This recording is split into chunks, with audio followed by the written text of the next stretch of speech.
Now, Kenya is one of the countries expecting a shipment of 4.2 million doses of the COVID-19 vaccines, the Global Access COVAX facility later this month, even though South Africa has reportedly or temporarily suspended the use of the Oxford-Astrazeneca COVID-19 vaccine over a variant of the virus.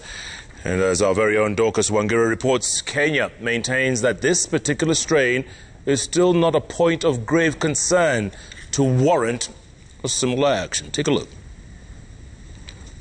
The first doses of the COVID-19 vaccine are expected in the country no later than the end of February. The Ministry of Health saying that the country is prepared for seamless rollout of the vaccine and the vaccination process. The latest assurance that Kenyans had was that the first dose of the vaccines would arrive in the country by mid-February. So, where are we now? We have received indicative allocation of what we are going to get from the COVAX facility. That is 4,176,000 doses of the Oxford-Astrazeneca vaccine. The news coming days after South Africa suspended the use of the Oxford-Astrazeneca vaccine after a small clinical trial suggested that the vaccine is not effective in preventing mild to moderate illness from the variant dominant in the country.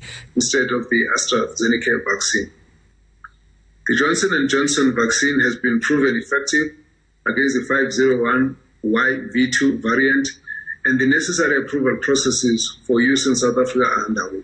Kenya has previously recorded 3 cases of the South African variant of 2 asymptomatic persons who have since returned to South Africa and a truck driver.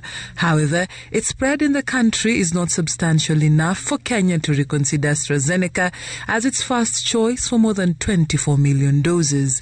Knowing very well that the South African variant of the virus is more transmissible and can lead to many cases of people coming into hospitals and therefore overwhelming our healthcare system.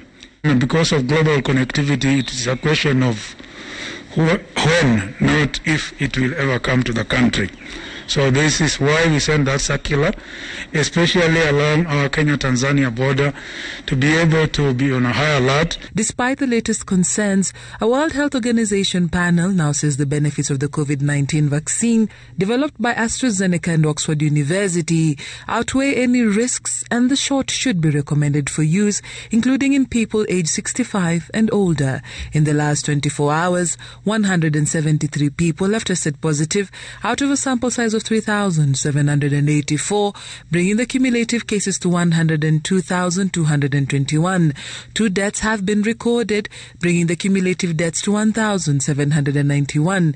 The Ministry of Health warning that Kenya is not yet at the point of relaxing the containment measures.